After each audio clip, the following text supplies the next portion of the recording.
Today I'm going to be turning an Epson printer into a sublimation printer, and I'm going to make this puzzle.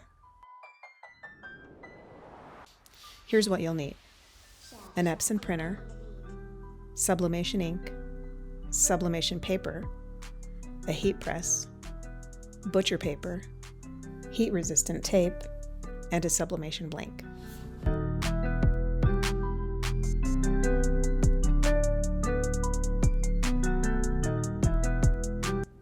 I'll be using an Epson ET-2760. You'll want to use a printer that you haven't had regular printer ink in it before.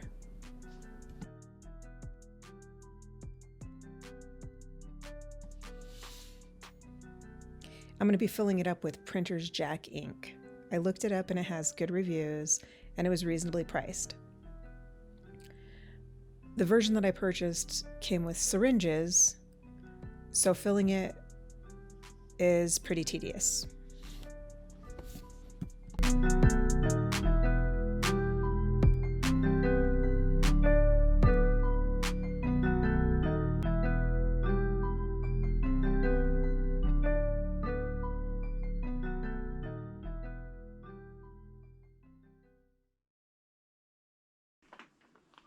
The other thing I wanted to try was I have my empty original, putting it in here and putting it in that way.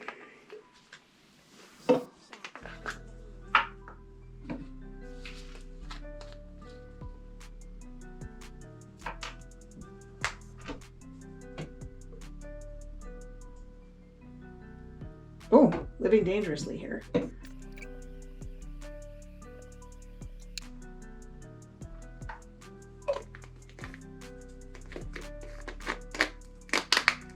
Yeah, so that's why I wore gloves last time. It washes off pretty easy though.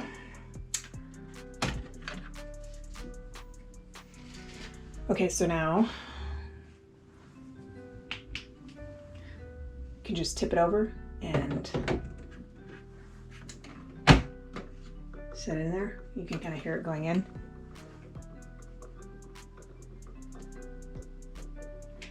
And it's full.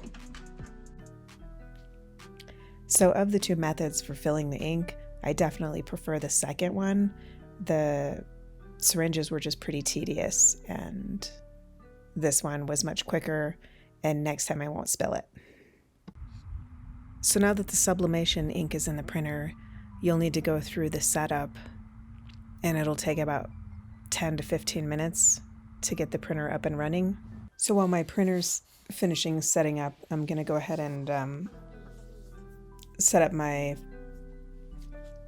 print for printing. I'm using Photoshop. Don't forget that you'll need to flip the image. You want to print it in reverse. So in Photoshop, you'd go to Image, Image Rotation, and flip Canvas Horizontal.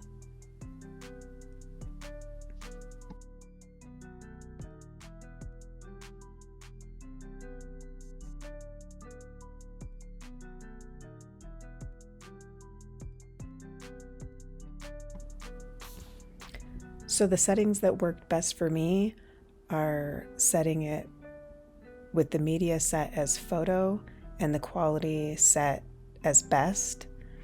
And then in the color management, setting color handling where Photoshop manages the colors. Well, it took about 15 minutes and my printer is ready to go now, so I'm going to go ahead and print this.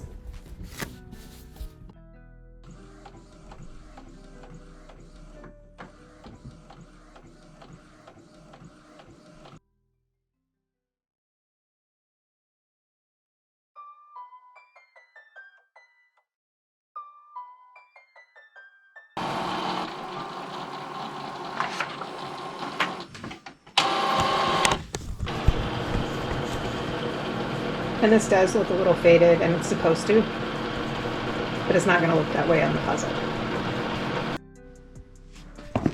Okay, so I let the paper dry just a couple minutes, and then I've got my Cricut EasyPress. The max is 360, so we'll go to 360.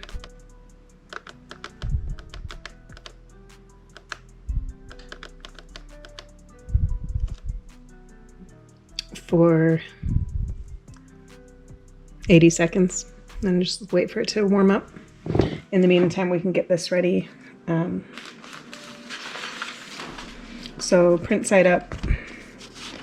Then I have my puzzle blank, which is the shiny side goes down.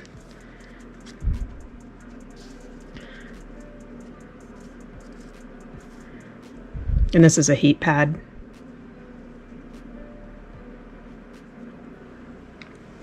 Then we're going to use some heat tape, not regular tape, it's special heat tape.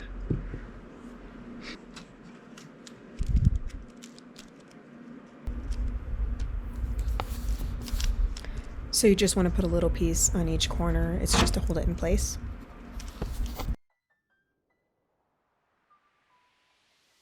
And then I put butcher paper on the back. You just want to make sure it's protected on the back because there's a little overlap of the print.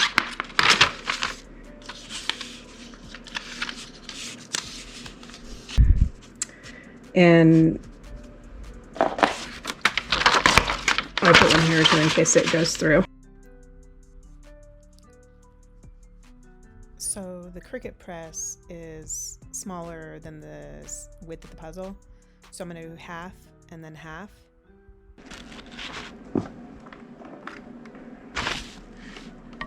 So we'll start on this side and then just do medium pressure.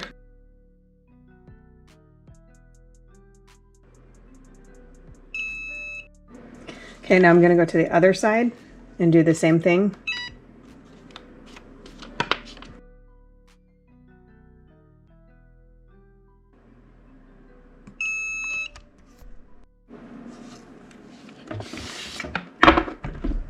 Then we just need to let it cool down till it's cool to the touch. So at least 5 minutes, I'd say. Okay, let it cool down. It's totally cooled. It's just butcher paper. And then, let's see. Yay! It looks so cool.